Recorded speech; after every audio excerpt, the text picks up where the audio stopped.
I've been reading a lot of manga lately, Sakamoto Days, Jujutsu Kaisen, Blue Lock, but I want to try new things. I've never enjoyed romance or comedy because it's rare to find a good one. The only comedy that I've enjoyed lately was Kaguya-sama Love is War, and that's an anime. So I've sat in the sea of manga looking for the most enjoyable manga and try new genres. So for this video, I'll be reading one manga from each category.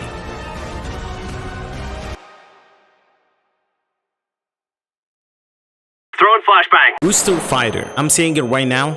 This manga is S tier. I've never thought a rooster fighting demons and having puns would be the funniest and the most interesting I've seen. Or maybe I'm just a child who's entertained easily.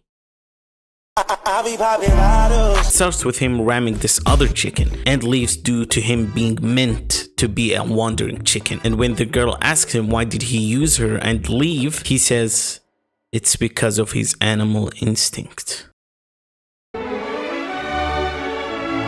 To be honest, reading more of the manga would ruin it for you. I suggest you to just read it till the 10th chapter. It's only 24 chapters, but holy fuck, it's so much fun. From him fighting demons, to fighting a turtle, to a reason why he has animal instincts. Because there's an actual reason why he does it. And the puns, holy fuck the puns. Every time he gets angry, he says, "This truly rattles my feathers." Or 10 other puns, which is funny as fuck. I suggest you read it. It's so much fun and an enjoyable read. Veil.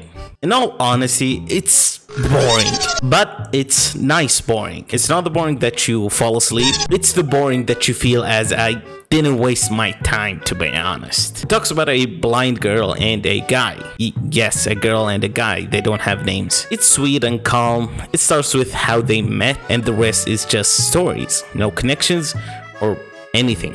It's just simple, nice. C tier. Yotsuba. This manga is so fucking hilarious. It talks about the story about a small girl called Yotsuba, which means 4 leaves, same as her character design and green colored hair. The 4-leaf clover is said to stand for faith, hope, love, and luck. She just moved into town with her dad, Yusuka, probably thinking I'm going to talk about the mom, right?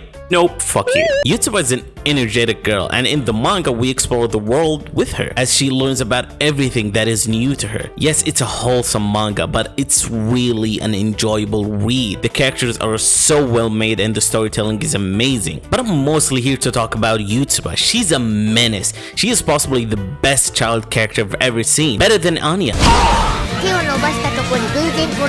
It's so much fun seeing her being this insane no fucks giving girl, and it happens that I have a couple of manga panels I'd like to share. We get a story about how Yotsuba is an orphan. Simply putting it, he found her when he was overseas and took her in, and with that he just started taking care of her as his own. He loves her because she finds enjoyment in everything and nothing lets her down. It's an S tier. I will continue reading it and turn off my brain if it was ever on.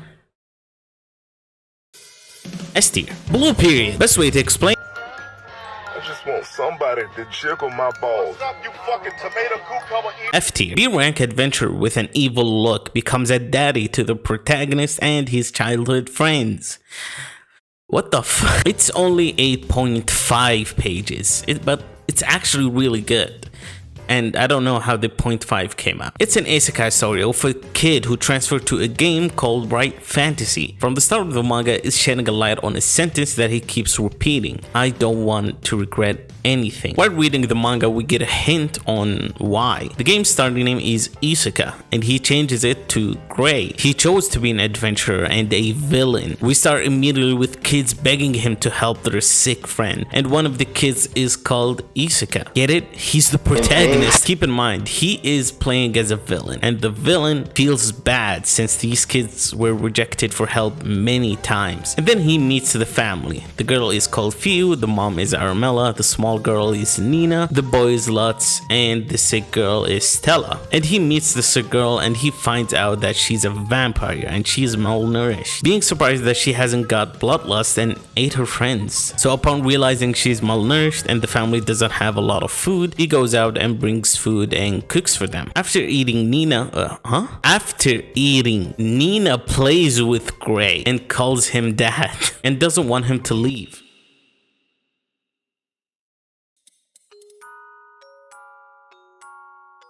And we get why he doesn't want to regret anything. It shows that he regrets not being with his real life family more, not talking to them more, not responding to their goodbyes and hellos. And by the way, there's more because this was all in the first page. It's actually interesting and enjoyable. And one more thing I want to point out, apparently the monsters he kills, he takes their balls and sells them because balls sell for a higher price.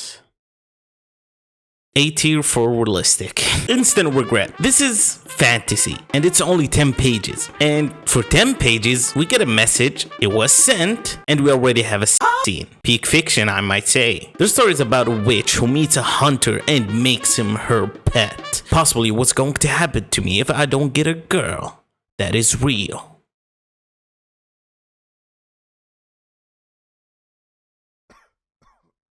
And she doesn't care about him. She only wants to pass time, skip decades, and now he is dying. Her only pet. Oh, I broke the fourth wall. You see this? You're not subscribed. You didn't even like the video. What the fuck? You see, this is why you get no bitches. You fucking pussy. Sorry for my friend's behavior. But to be honest, you should like and subscribe. It's obvious you're enjoying the video.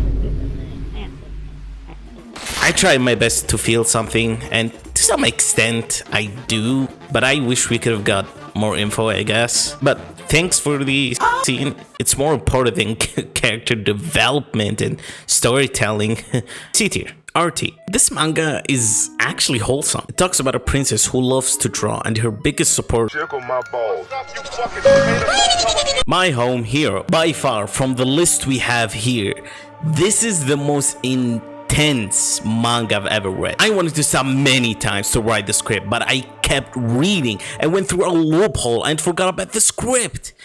Or maybe my ADHD ass doesn't want to work, I don't know. It's a story about a loving dad meeting his daughter after she moved out to be in college. The dad notices his daughter is wearing a mask and glasses indoors, which is indecent in Japan.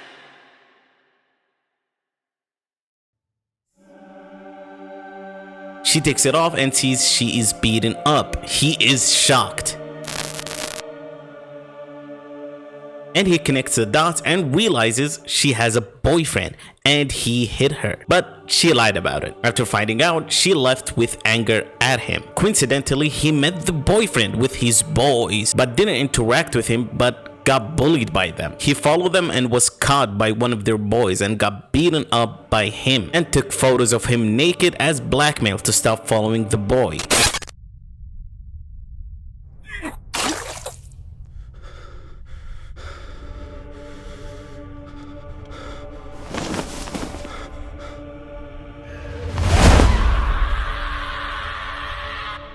Time skip till the dad decides to go to her apartment and investigate. For your information, he writes mysteries and detective stories as his hobby and learned a lot from it. As he was investigating the apartment, the boyfriend comes in and the dad hides. And we hear the boyfriend, Nobuto, talking to his boss and talk about his last girlfriends who were killed by him and buried the bodies and were never found. So the dad realizes he needs to stop him.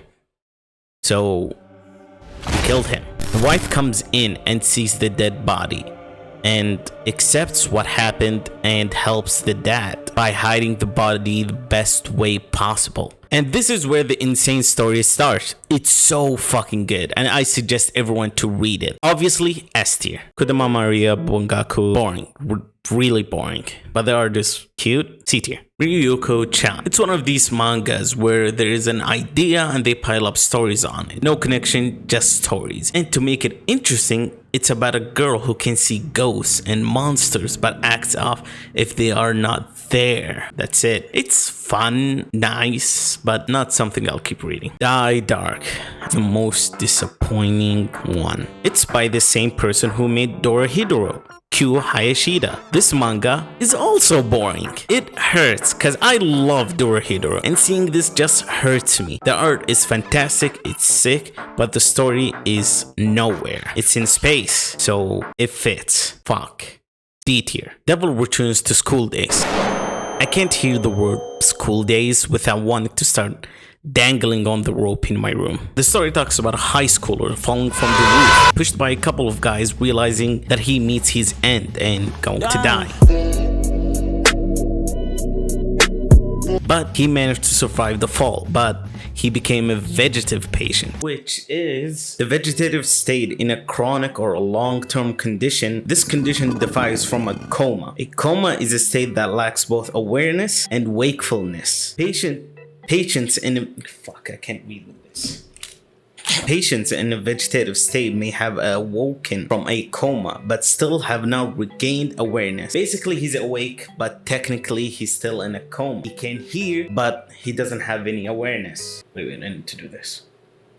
Basically, from that effect, he keeps hearing his grandma, who's taking care of him after his parents died, hear her begging for him to come back, and his brother, I think, is begging him to either die, You should kill yourself. or come back. You should treat yourself now. With time, he hears the news from the doctors that the grandma collapsed and died, and he still remembers what happened and how he died. He stays 10 years like this, and throughout the time, he is thinking of the best way to get his revenge, and he got the chance. He suddenly went back in time and was in the same place where everything started, and it starts his revenge plans, which is so fucking dumb. How the fuck do you plan what you'll do for 10 years and think that you'll be an adult? Do all of that outside of school, but get back in time and get back in school and say, yes, this is where my plan starts. No, you don't think that. You'll be back in school. You were pushed off of a roof at the day of graduation. What do you mean you set up the plan as if you're still in school?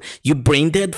He's actually brain dead. Other than the story somewhat not making sense, the fighting and the emotions you get from it, it's actually good, but B tier, the one within the villainous. This isekai is different from the other ones. We see both of their lives. Two girls live in the same body, basically. The story is about a girl who died in her hospital bed and woke up as Rimalia. Rimalia is a princess. She was sick in her bed and lost consciousness. Woke up in a dark abyss, seeing a girl possessing her body. She was angry and wants her body back. The girl who took her body was crying, confused why she isn't in her hospital bed, crying and apologizing for dying, leaving her family behind. Rimalia was shocked that someone would feel such emotions, not thinking about herself and apologizing to her family, and not crying for her death. Still, Rimalia wanted her body back, but got a wave of emotions. Emi's emotions, the girl who died and possessing her body right now. She understood her and forgave her immediately, and that's how the story starts. Rimalia watches Emi from the screen and enjoys her and reading her memories. It's an enjoyable read, and it continues with time, showing Emi changing the story. Oh yeah, the manga starts showing Rimalia having a fight with her husband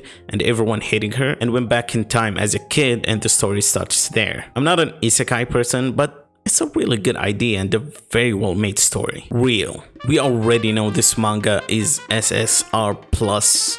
We'll continue reading. It's so fucking good. I love every piece of it. The art is one of my favorites because Takehiko Inoue is the best, and the story is just gorgeous. It's the story about a kid named Nomaya who had a bike accident with a girl he picked up. All the girls out there rejected him except her, and from the start we see him going back to school after the accident occurred, and many things have changed. He's not the captain of the basketball team anymore. His desk was moved away from everyone. Everyone who used to play with him started treating him like trash, and he left the school, and I'm pretty sure he got fully naked and shat in front of the school. Based. He goes to the hospital and meets the girl, and she is paralyzed. You see him regretting everything, trying to atone for what he's done, and wants to see her smile or be happy. He's just trying to make her smile for once. He takes her out in a wheelchair and doesn't say a word. Goes to a basketball court and meets Kyo, a disabled basketball player. Nomaya basically plays against him, and to Kyo's shock, he takes the girl's wheelchair and they play against each other. And while playing, the ball goes away and goes to the girl, and she finally smiles.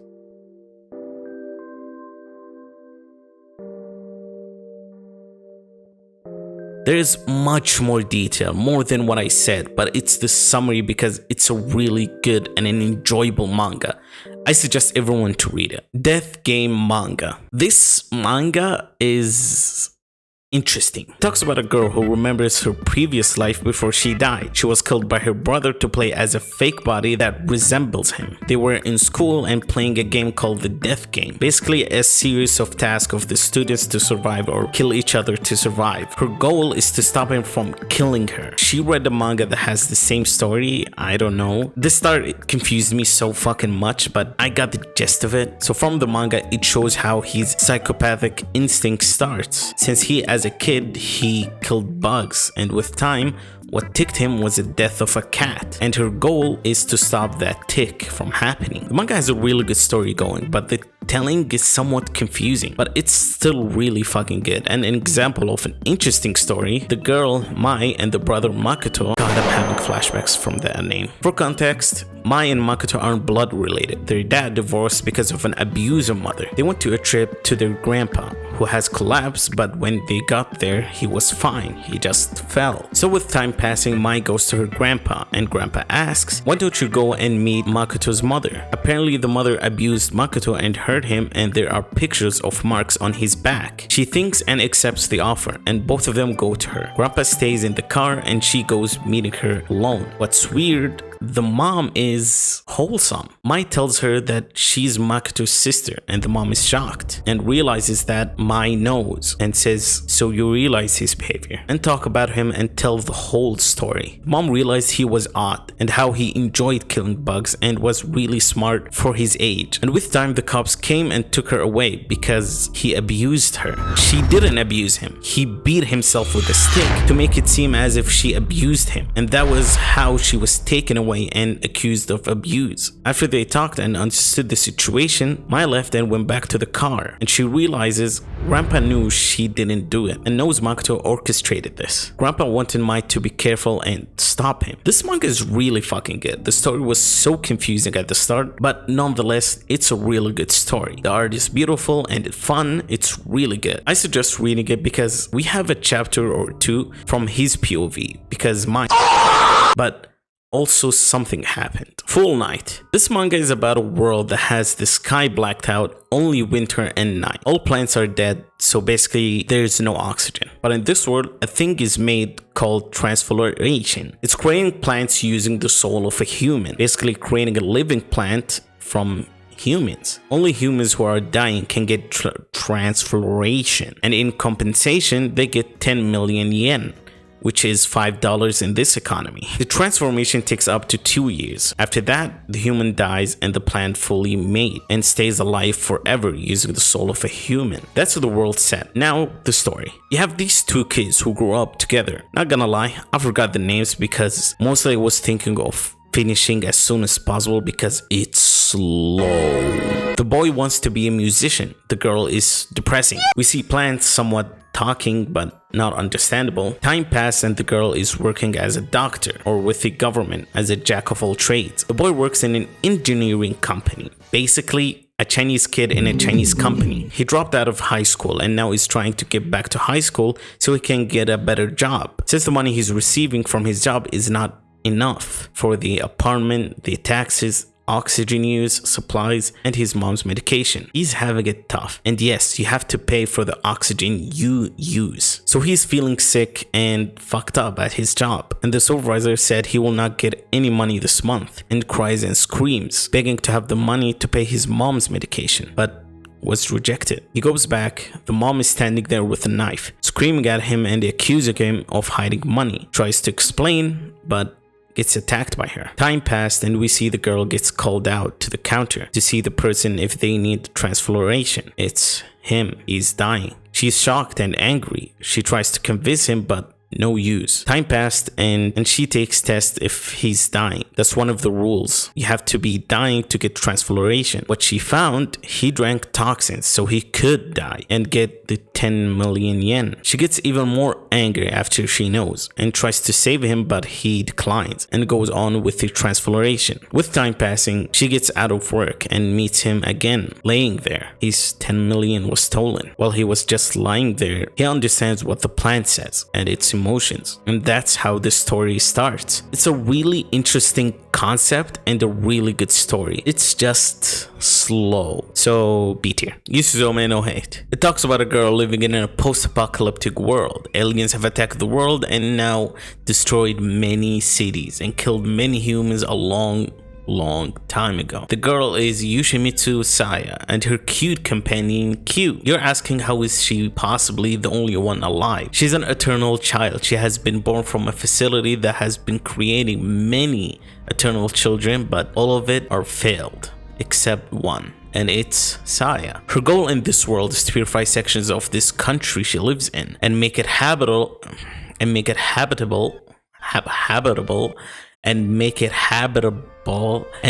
a place so humanity can live in peacefully, if there is any humanity left. This manga is beautiful. The story is just well written, the art is magnificent, the characters are lovable. We see her go through the world purifying each section, and what makes it more amazing that we see her trying her best to keep humanity alive, taking bodies and cremating them to respect the dead. She doesn't know how humanity lived, let alone met a human ever. I will talk about one story in the manga that absolutely was heartwarming.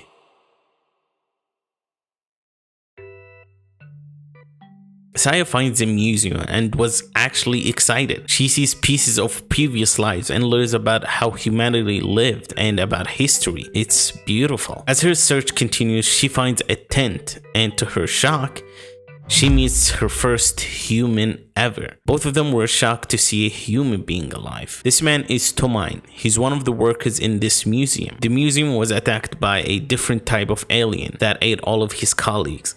As he puts it, he was the unlucky one to live, which shows you what is the point of living if you saw all of the people you love die. We find out that he's digging through the dead different type of alien to get all of his colleagues' bodies and give them a proper cremation. Saya helps him out by opening the body of the alien, and he sees his dead colleagues. You have to keep in mind how long these attacks were. No specific time was said, but it was shown throughout the manga. After getting the bodies out, Saya asks him to teach her about the artifacts the museum provided, and he does. So they get back to work and put the bodies in the cremation room. We keep seeing him holding a picture of him and his colleagues, missing them, and we can tell that he wishes he was dead with them, rather than being alive without them. As they get ready to start the cremation, Tomine takes his mask off, opening himself to the diseases in this place. After all, it's not purified. Saya is shocked and tries to put the mask back on him to keep him alive, but he tells her that this is how he wants to die, being with them, and teaches Saya that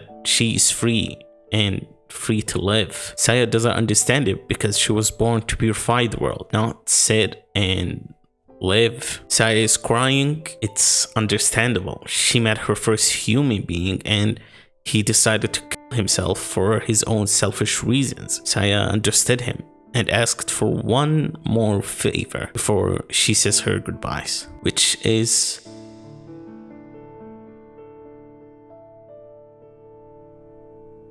a memory. Hope you guys enjoyed the video. You can donate and help me out on Patreon. You can join the Discord. I'll be streaming soon, and there will be a watch together. There's gonna be a show that I'm gonna be making a video about it, and you guys can be with me. So yeah, join the Discord and subscribe and like. Love you. Bye. Need a sponsor.